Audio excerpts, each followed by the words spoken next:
ইমাম হুসেইন কারবালায় মাথা নত করতে পারতেন, তার ছোট্ট বাহিনী নিয়ে ইয়াজিদের সামনে সারেন্ডার করতে পারতেন।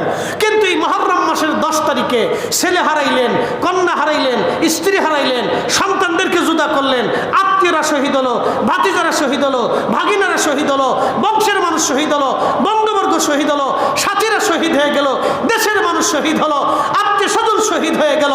তারপরও তিনি মাথা নত করেন নাই, কারণ তিনি যদি মাথা নত করতেন এই উম্মত মিথ্যার সামনে, বেঈমানের সামনে, মুনাফিকের সামনে চিরজীবন মাথা করত। উনি মাথা উঁচু করেছিলেন বিধায় এখনো মুসলমান মাথা উঁচু করে থাকে। কথা বলেন ঠিক না বেটা? উনি যদি মাথা নিচু করতেন তাহলে এই উম্মত মাথা নিচু করত কাফেরের সামনে, বেঈমানের সামনে, মুনাফিকের সামনে, নাস্তিকদের সামনে, মুরতাদদের সামনে। এই উম্মত মাথা নিচু করে থাকতো। এই জন্য দেখবেন এই উম্মত মাথা নিচু করে না, যুগে যুগে মাথা উঁচু করে থাকে, যুগে যুগে মাথা উঁচু করে থাকে। পৃথিবীর থেকে সমস্ত মানুষ থেকে মুসলমানরা আলাদা। মুসলমানরা মাথা নিচু করা জাতি না, মুসলমানরা মাথা উঁচু করে রাখা জাতি। কারণ হুসাইনের চেতনা নিয়ে মুসলমান জীবিত থাকে, হুসাইনের চেতনা নিয়ে সুন্নিরা জিন্দা থাকে। এই জন্য দেখবেন সুন্নিরা মাথা নত করে না। কথা বলেন ঠিক না বেটে? আপনার ওলিরা মাথা নত করে নাই, না খাজা বাবা আজমেরি, না মুজাদ্দিদ আল ফেসানি, না শাহজালাল ইয়ামানি, না কুতুবউদ্দিন কাকি, না নিজামউদ্দিন আউলিয়া, না ইমাম আবু হানিফা, না ইমাম শাফিঈ, না ইমাম আহমদ, না ইমাম মালিক। পৃথিবীর কোন উলামা, পৃথিবীর কোন ফুদালা, পৃথিবীর কোন ওলি কোন সময় কোন কাফেরের সামনে, জালিমের সামনে মাথা নত করে নাই। একসাথে বলবেন আল্লাহু আকবার।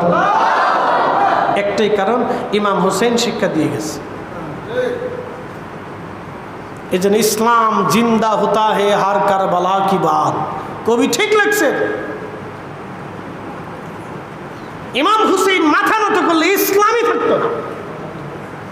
আবার বলি, ইমাম হুসেইন যদি সেই দিন মাথা নত করতেন তাহলে ইসলামই থাকতো না।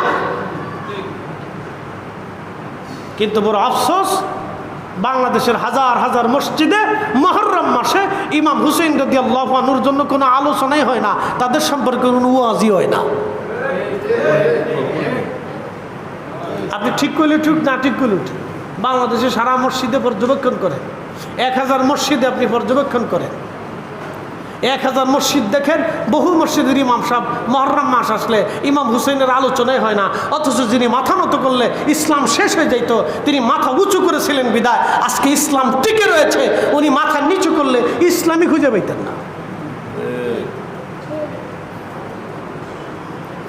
প্রিয় উপস্থিতি হাজিরিন,